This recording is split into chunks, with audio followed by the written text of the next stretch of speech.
trying to explain through the little story, it is this evolutionary perspective that is so essential, so basic to Sri Aurobindo's vision.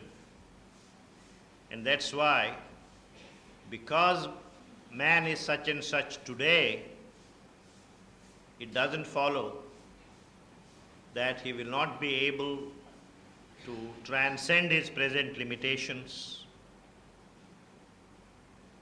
and go on to achieve here perfection at all levels of life. The perfection of the soul seems to be achievable. Many people have tried it, but that doesn't solve the basic problem of the earth, of humanity. The body still remains a victim to all the imperfections of this earth. The mind still remains an instrument as much of darkness as of light. And man's vital being is something tossed around on an ocean of desire. But the soul is free. Well, in one sense, the soul is always free. Freedom is inherent to the soul. And God didn't create this world to give the soul the experience of freedom, because the soul is always free. Even before this enterprise began, soul had the freedom. The purpose of this enterprise is to make matter house the glory of the Spirit and manifest the glory of the Spirit. Now, for all this, Sri Aurobindo comes to the conclusion, as Ashwapati does, mind doesn't have the requisite resources. Mind doesn't have the resources at all. As I have been saying, in the past, most thinkers, saints, went far above and far beyond the mind. Some of these regions to which these people ascended are described in Book 2. Sri Aurobindo himself describes these various levels of the mind.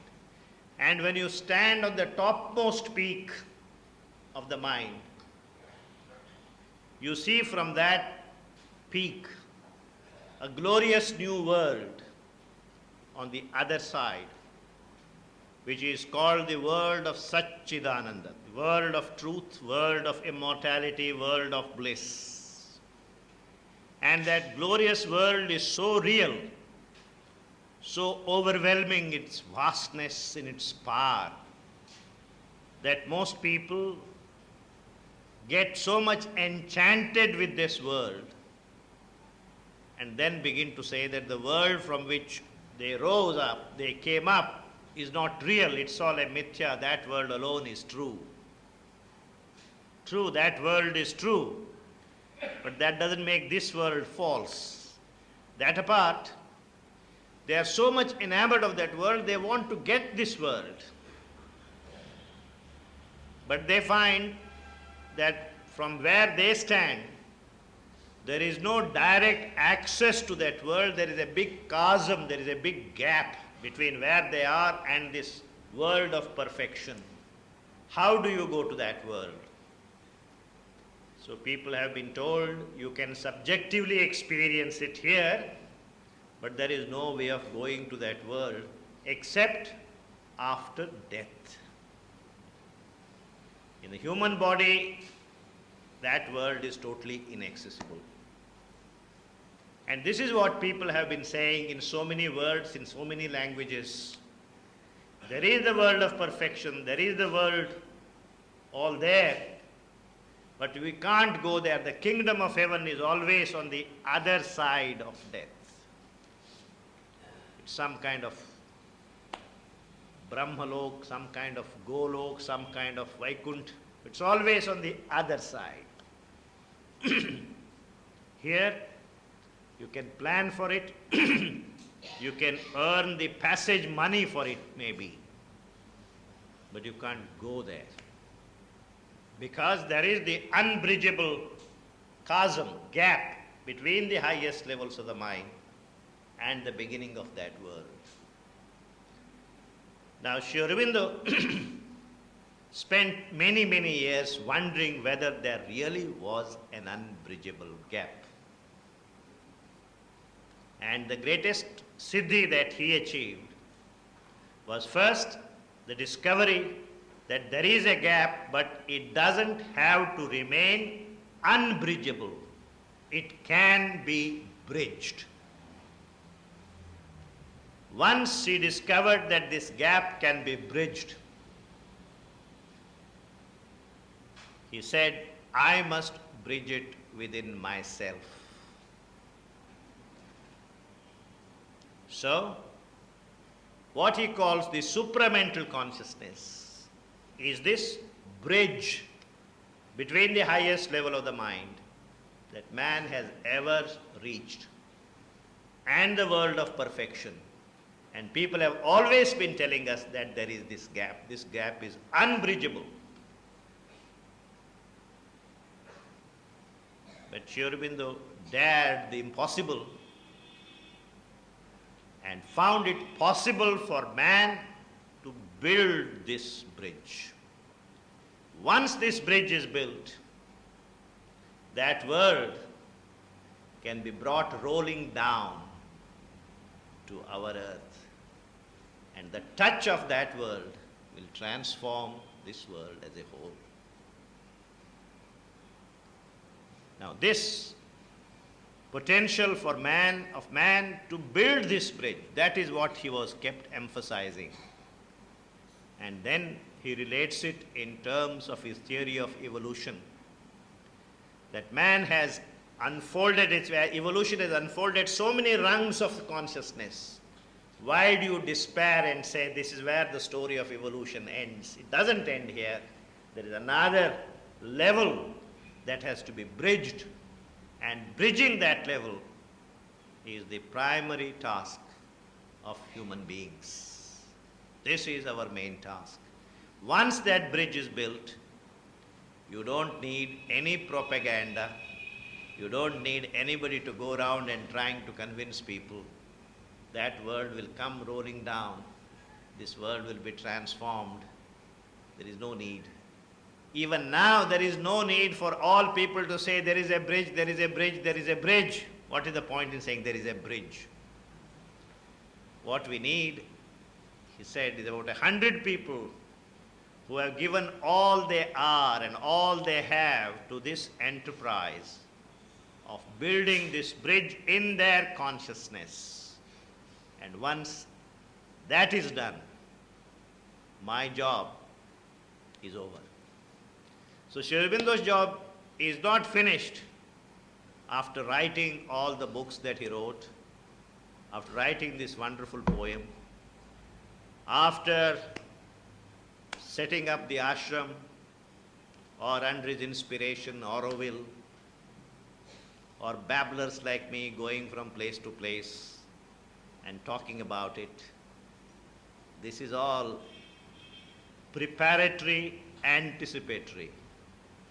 The real work will only be achieved when that bridge is built in a fair number of human beings, so that we have potentially a new race here on earth. This looks impossible. That is why the story of the United Nations of monkeys.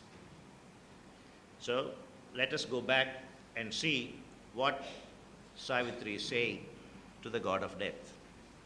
O death, page 623, thou look'st on an unfinished world, assailed by thee and if its road unsure. peopled by imperfect minds and ignorant lives, and sayest God is not and all is vain, how shall the child already be the man? Because he is infant, shall he never grow? Because he is ignorant, shall he never learn? In a small, fragile seed, a great tree lurks. In a tiny gene, a thinking being is shut. A little element in a little sperm, it grows and is a conqueror and a sage. Then wilt thou spew out, O death, God's mystic truth, deny the occult spiritual miracle? Still wilt thou say there is no spirit, no God? A mute material nature wakes and sees. She has invented speech, unveiled a will. Something there waits beyond towards which she strives. Something surrounds her into which she grows. To uncover the spirit, to change back into God, to exceed herself is her transcendent task. In God concealed, the world began to be. The world began, creation began. It began from the concealed God. God was concealed in the bosom of the inconscient. And that is why out of the inconscient came through various stages gradually matter, life, mind. They all have blossomed. In God concealed, the world began to be. Tardily it travels towards manifest God. It slowly travels slowly until one day God's perfection will be manifested here in all its fullness. Our imperfection towards perfection toils. The body is the chrysalis of a soul. The infinite holds the finite in its arms. Time travels towards revealed eternity. And this is a fairly long speech of Savitri's. I would like you to read it when you have more time. It's a wonderful, it's a very, very long speech. We'll all read the last bit of it on page 632.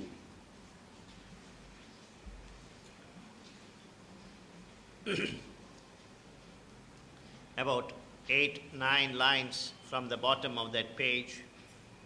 Once again, it's a beautiful passage. All our earth starts from mud and ends in sky. It all starts from mud, ends in sky. And love, this of everything.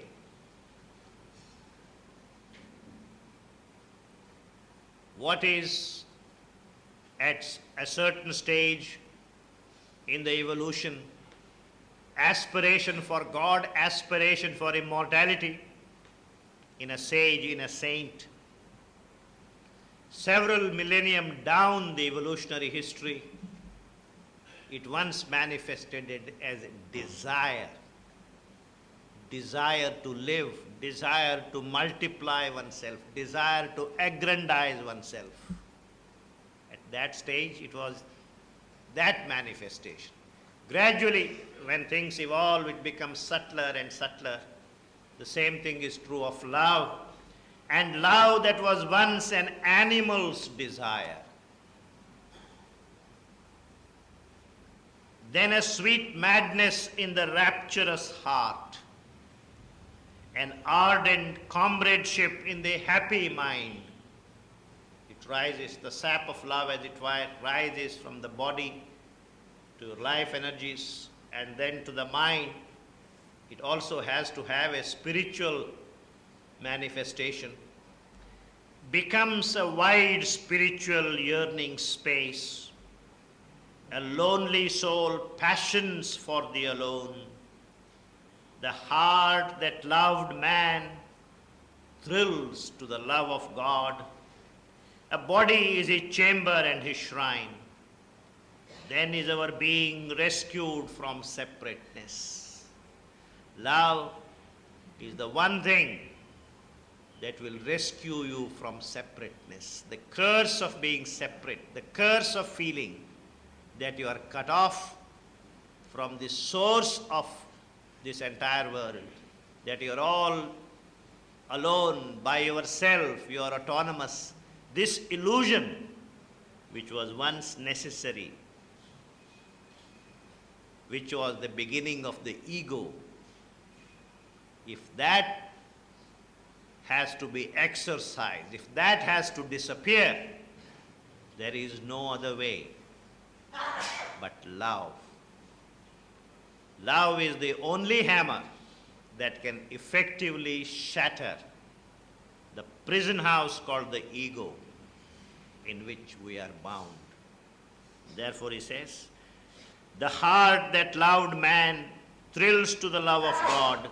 The body is his chamber and his shrine.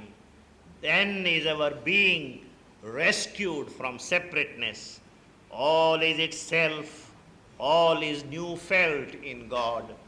A lover leaning from his cloister's door gathers the whole world into his single breast.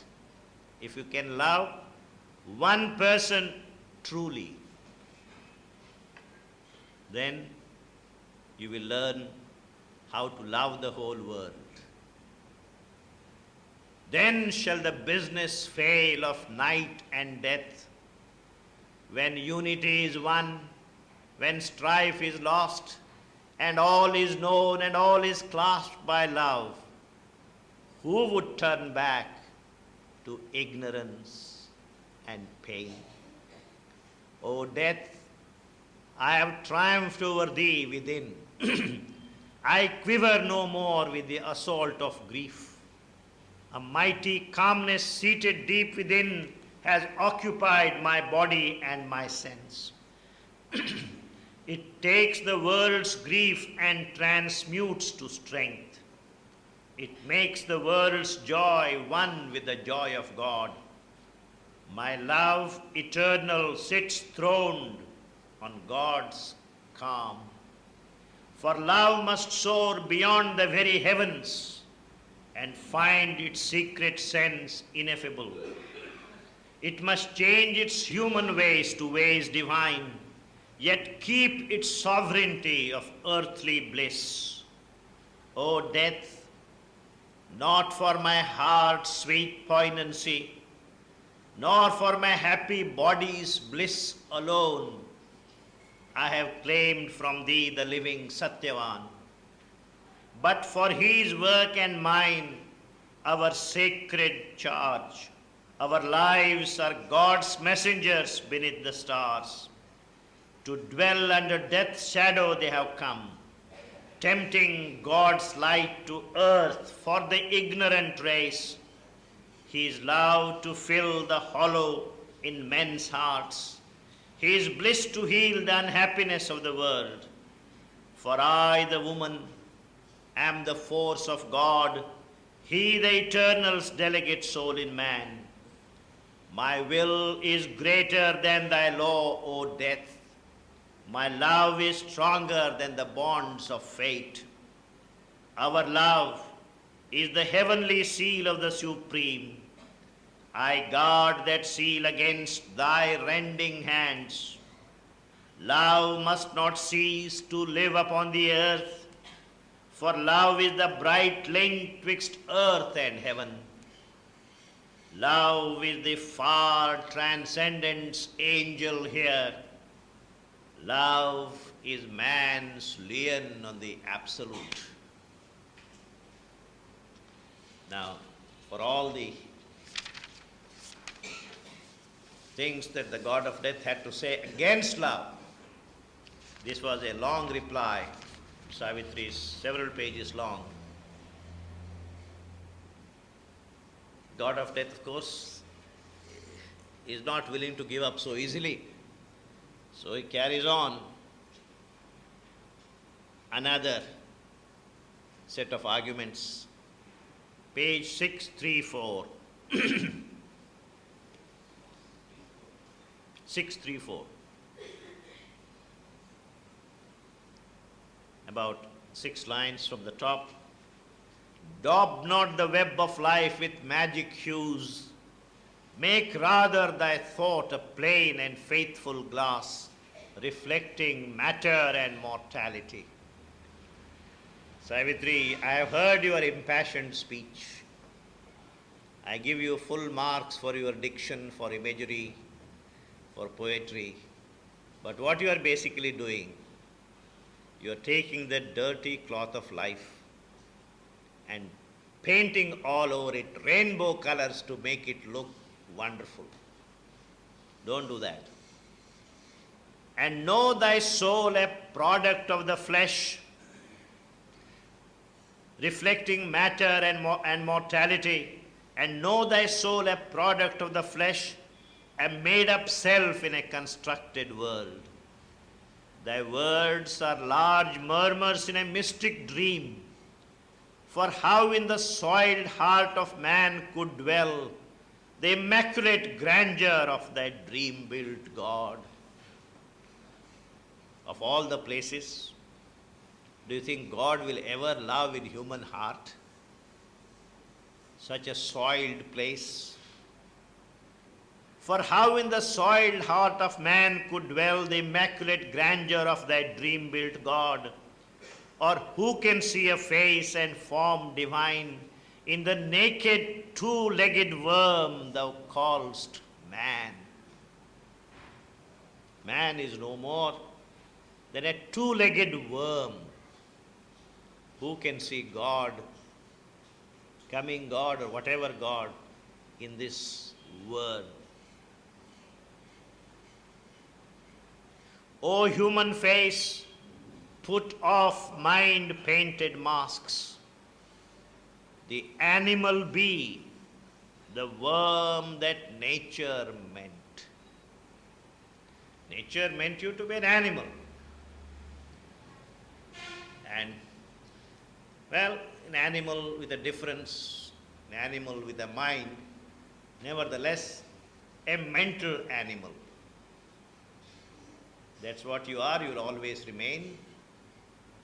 And that's the reason why you are so bent, seem to be so bent on destroying yourself. This is your lot, this is your fate. The animal be the worm that nature meant. Accept thy futile birth, thy narrow life, for truth is bare like stone and hard like death. Bare in the bareness, hard with truth's hardness live. Live in the reality, the truth. It may be hard, but that is ultimately what reality is all about.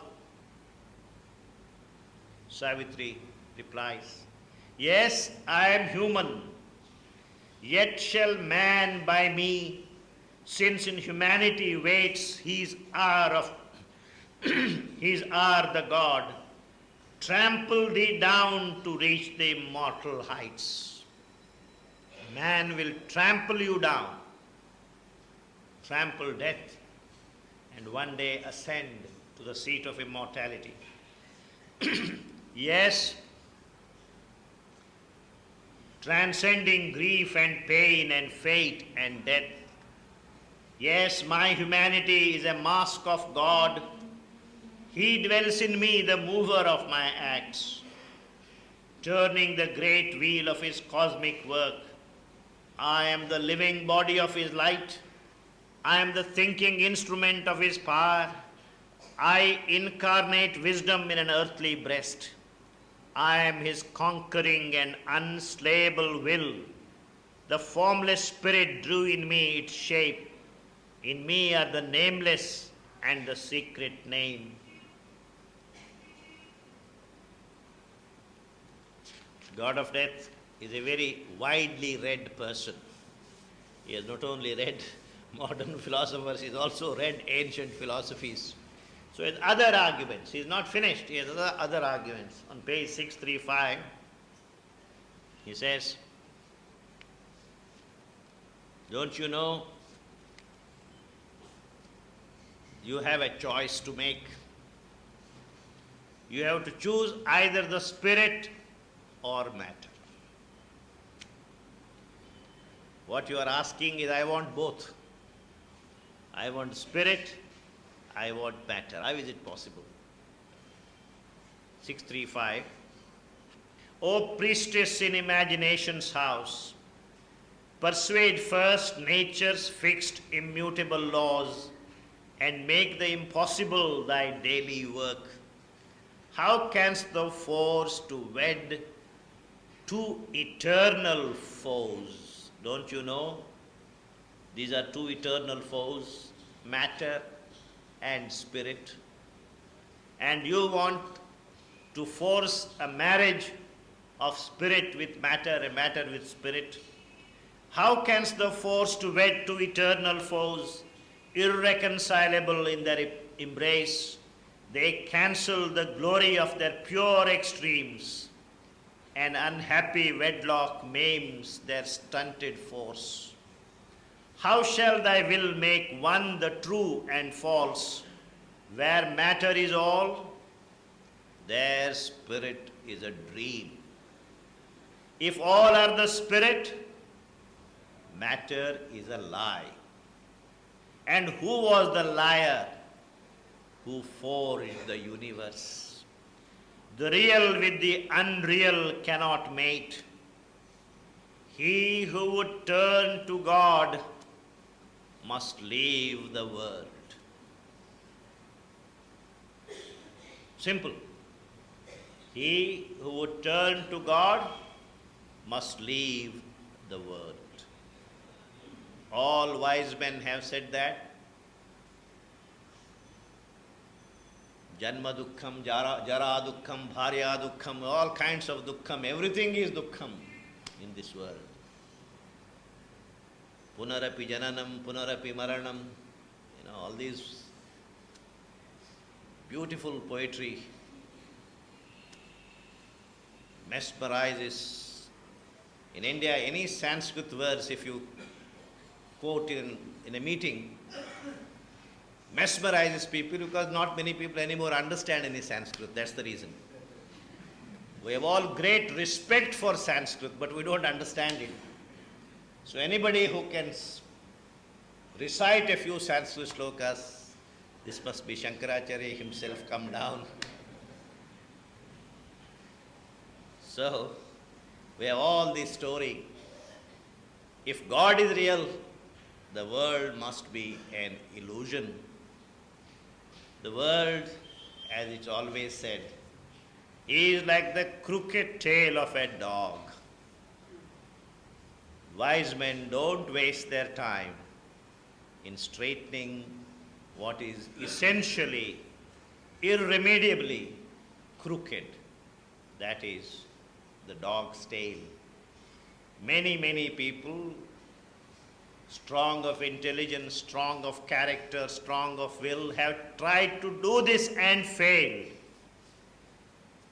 And therefore, don't worry about the world. It's not worth worrying about.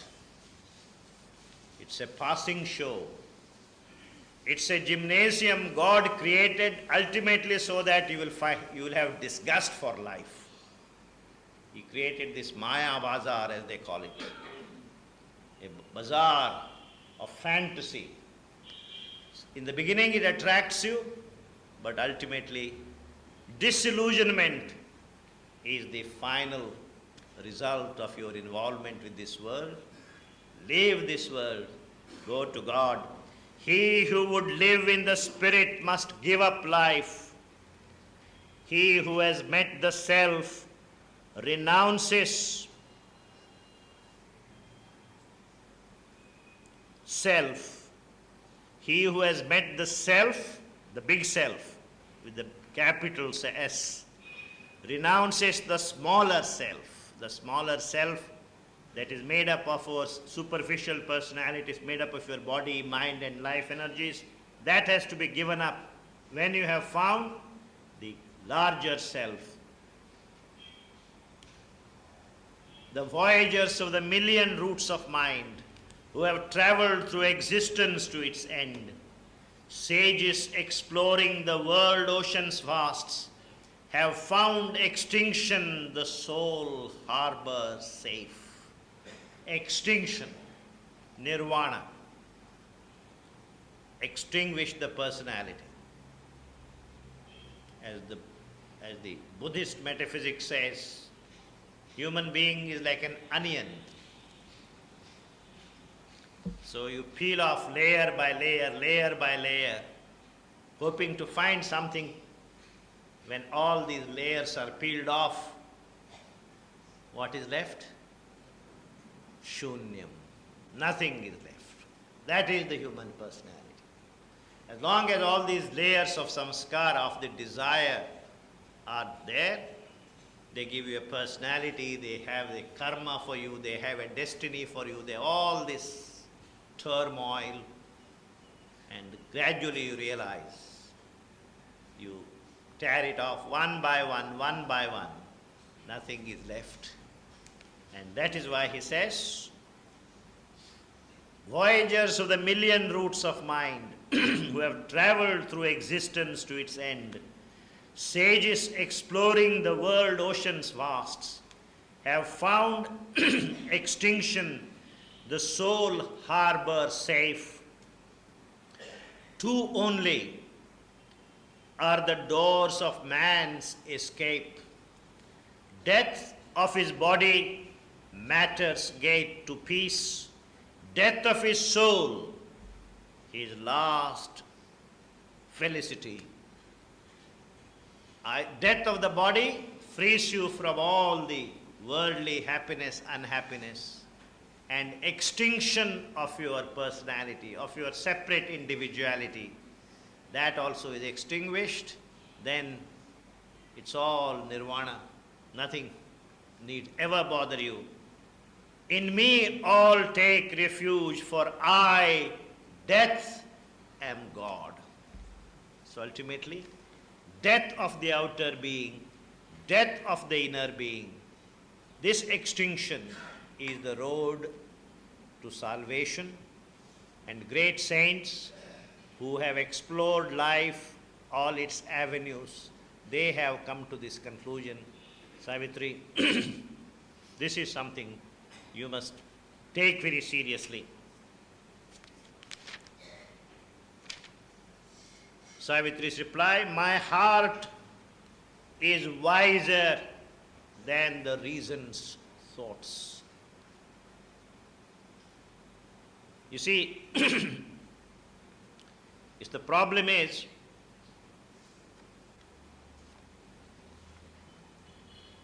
the metaphysics that one can build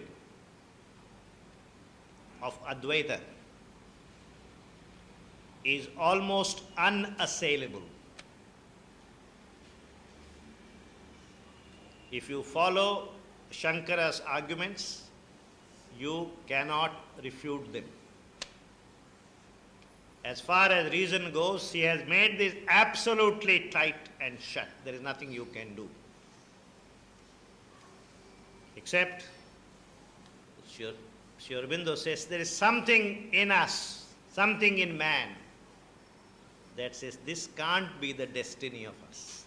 Our intuition somehow says this is too limiting. We must go far beyond. For which Sri Aurobindo develops another metaphysics, which some people may find follows not the logic of the finite, but the logic of the infinite.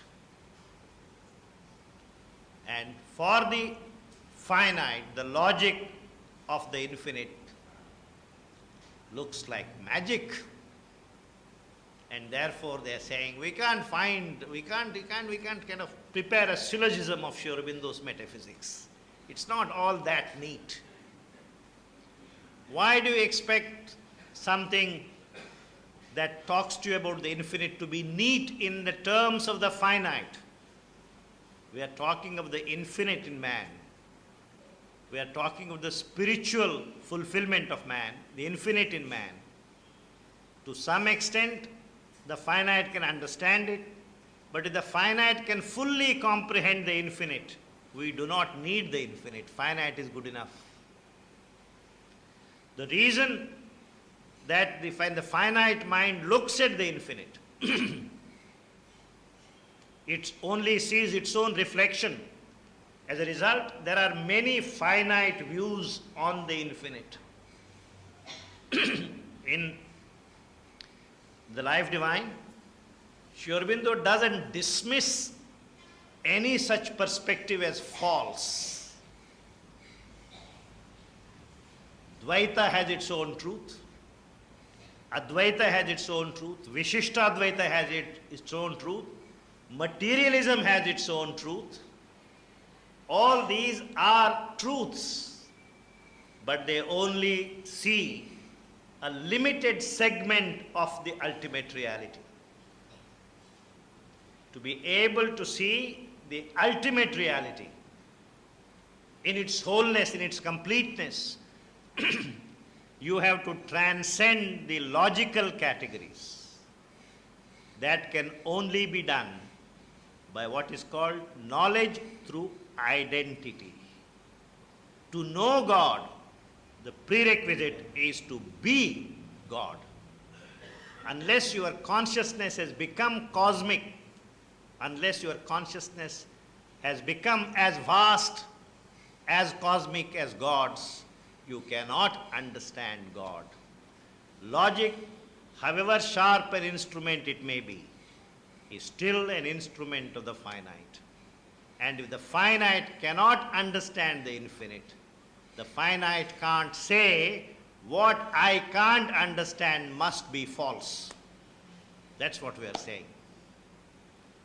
I can't understand this, that it must be therefore false. How can you say that? So, she's saying, my heart is wiser than reason's thoughts. My heart is stronger than thy bonds, O death. It sees and feels the one heart beat in all. It feels the high transcendence, sun-like hands. It sees the cosmic spirit at its work. In the dim night it lies alone with God. My heart's strength can carry the grief of the universe and never falter from its luminous track. Its wide, tremendous orbit through God's peace. It can drink up the sea of all delight and never lose the white spiritual touch, the calm that broods the deep infinite.